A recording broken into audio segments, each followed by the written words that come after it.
Hi guys, this is Lashette from Skeleton Creations, and I am back with my favorite books, favorite reads of 2022.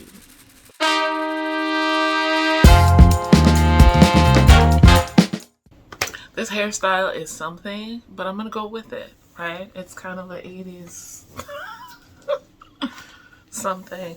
I keep thinking about what's his name shaking his wig. But anyway, guys, these are 5 books that were my favorites. These are my only 5 stars from 2022, and I don't normally only do 5 stars. That is where I look first to figure out my favorite books of the year, but sometimes some 4.5 stars sneak in and whatever, right? It's my choice. These are my opinions and my favorite, so I do what I want. But yes, the only 5 stars from 2022 are these 5 books, and they are without a doubt my favorite books read in 2022. Let's talk about some books. These are in no particular order because I was going back and forth about them. But yeah, we're going to start out with A Dead Djinn in Cairo by Djeli Clarke. Like, I keep coming back to this because this could have been a surprising read because it's a novella. And those are never my favorites because there's not enough story. This is the first novella where I felt like complete. And that has continued with the other novellas in this Dead Djinn universe series by Djeli Clarke. And I need to read the novel that is the most recent release for this. But anyways, we're in this kind of alternate history, Cairo, where a scientist somehow opened a doorway between realms, and some of the other realms happen to have djinn and angels in them. In the process, the dude died. He was in Cairo, so Cairo and Egypt have become the center of science and knowledge and whatnot in a way that they did not in regular history and the world as it is today. Yeah, the dude died, but also that means now angels and djinn know how to get between realms, and some of them have come here. In this Cairo, there has grown a kind of police force that is somehow able to deal with not only humans but also djinn and angels. One of its most famous members is a woman because that is really rare. Beyond that, she gets the job done when there is some sort of magical, mystical crime committed. She not only has a high closed case rate, but her cases always wind up being high profile, even if they didn't start out that way. So it's just fascinating how Djeli Clarke was able to build this diverse, colorful, unique world in such a short amount of time. Who made this such a cool, awesome character that I already look up to. And Fatima, in such little text word account, I love it. I've read others, like I said, in the series, and I really enjoy them, but this is still my favorite. Though we have a novel, The Master of Djinn, which I still haven't gotten to yet, but I am going to read that. And it might surpass Dead Djinn and Cairo, but that will then be a 2023 read. So, next up, we have With the Fire on High by Elizabeth Acevedo, which I listened to in audiobook because I love listening to Elizabeth Acevedo. That woman is my favorite audiobook narrator to date. And I picked this up finally, even though I've been wanting to read it for the longest. And we're following an Afro-Latinx a young teenager who has a child. She's a teen mother, still in school. She's living with her grandmother, trying to raise her child, and she's wicked in the kitchen. She's a very good cook, and she puts her love in it, and it's a natural ability. But she's starting her last year of high school, and she's trying to figure out what to do with her life. After that, she has a child. She needs the money. Her thing is, try to get a good paying job. Her homeroom teacher is trying to push her towards college, which will give her better opportunities later on, but also, like, she still has a child. Her grandmother is getting older, that kind of thing. In the last year, they have some elective classes, and she finds out there's going to be a cooking course. There's a professional Michelin star chef running it, and it's different. I knew that going into the book it was going to be, because cooking for a restaurant as a professional chef is different than cooking at home. There are rules and regulations you need to follow, and homegirl bumps into those, and it becomes an issue for her. She has to learn to adjust to that instead of going with her gut, with her feelings, with her intuition. On top of that, there is a field trip at the end of the course where they take you to Spain, which is honestly really cool. Just cool. So it's, about her trying to find her way through life and deal with these opportunities, but also deal with her responsibilities and things like that. And one thing also, Elizabeth Acevedo's voice aside, that I love is just, you don't have to relate to these characters, but it's so relatable. I was not a teen mother. I still don't have kids, but I know plenty who have.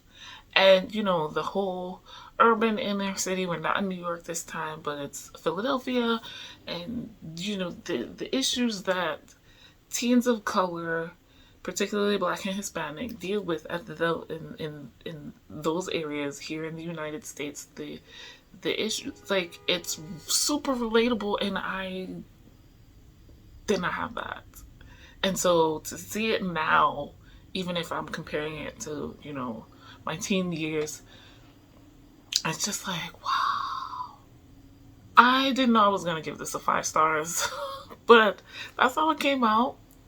And I can't argue with that because it's fucking awesome. Like, read this damn book already. Listen to it. Next, there's Wild Country by Anne Bishop. I wasn't surprised this was a 5 stars. This is a book in the world of the others. And we're in this world, this kind of alternate United States, or an alternate world, honestly, Earth, where instead of humans taking over everything, the others have kept a hold on most of the land masses. So humans have settlements along the coast for the most part.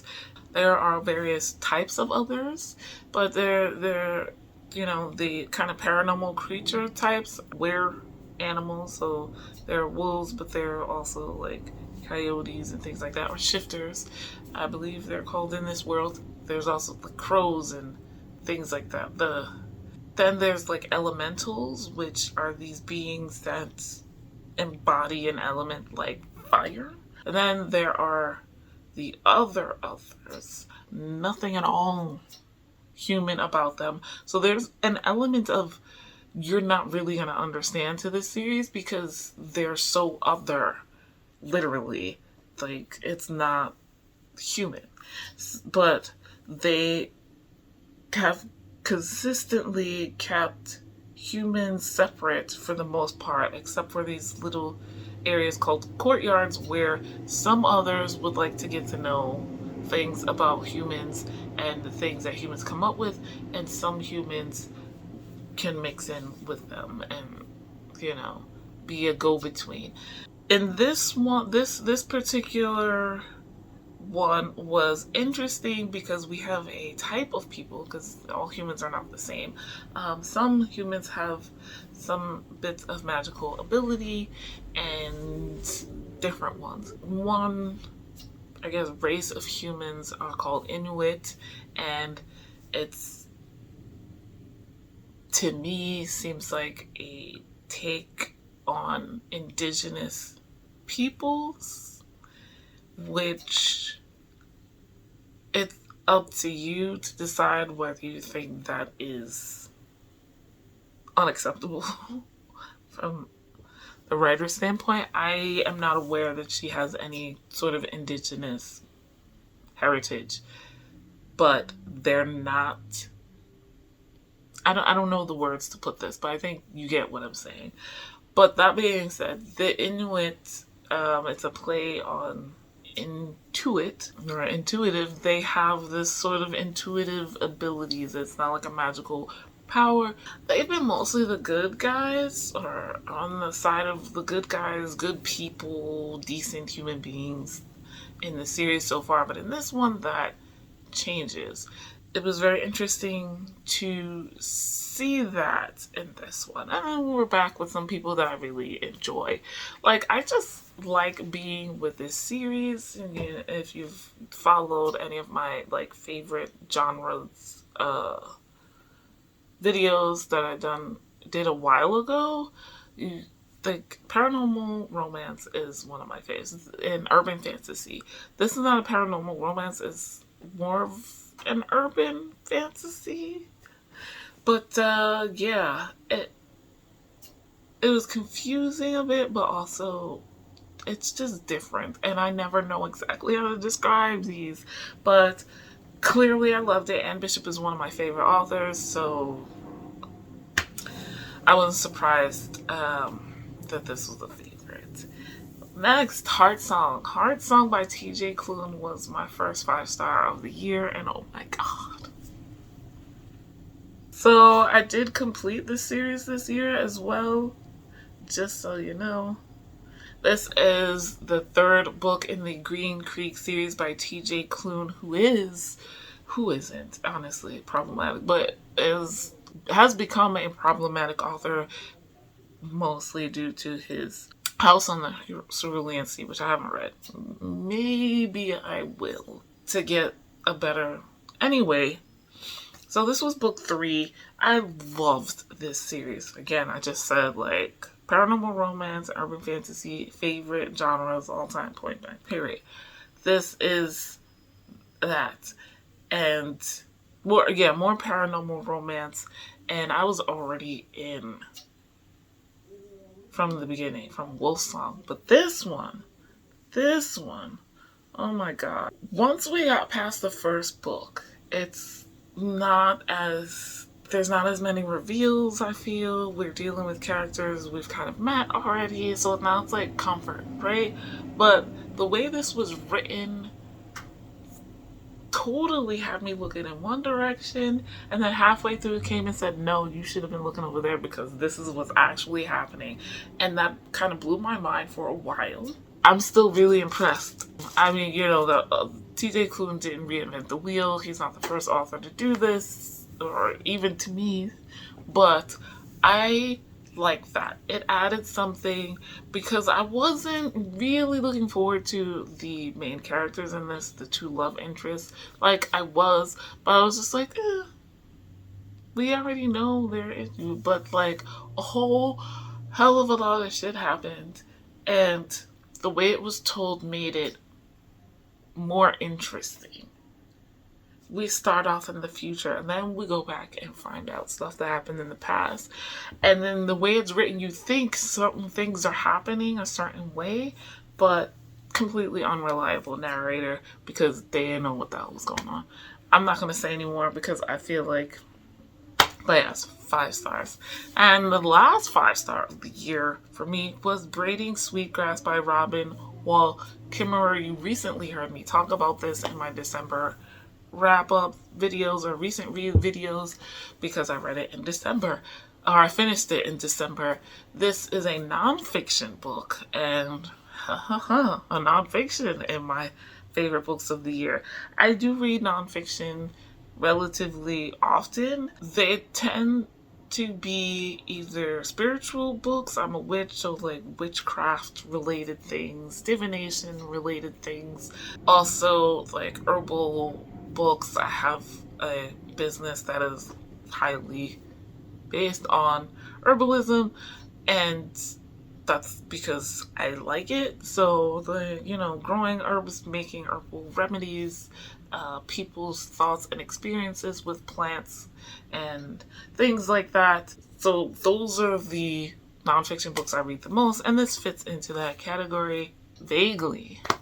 In a vague way, Robin Wall Kimmerer is an indigenous author, and so this is like a indigenous memoir meets a herbal grimoire type of thing. She talks about her lived experiences with certain plants, and be that spiritual or practical. She also talks about her life as being a scientist and being a teaching scientist, and how learning things indigenous from various indigenous groups, both her own heritage but also others, and also seeing what the scientific community teaches and the regular non-indigenous peoples, what they know, and how people see plants and animals and life. It just all how she put it all together was just beautiful. Like it is, we are connected, we all live in this world together.